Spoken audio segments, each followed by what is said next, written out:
पूर्वी एखाद्या मंत्र्याच्या विरोधात मोर्चा निघायचा तर त्या मंत्र्याला आपल्या विरोधात मोर्चा निघतो याची लाज वाटायची की आपल्या विरोधात कोणी आंदोलन करू नयेत,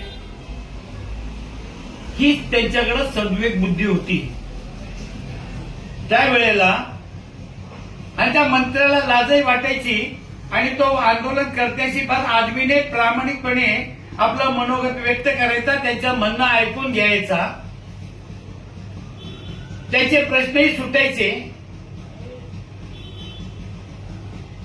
मी पाहिलं की अनेकदा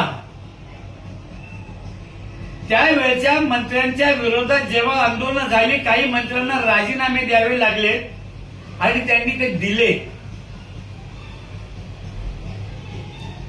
मात्र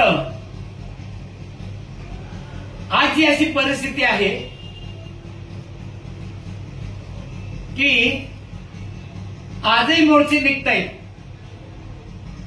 परंतु पूर्वीच्या प्रमाणे त्याच्यामध्ये उत्स्फूर्तपणा जाणवत नाही.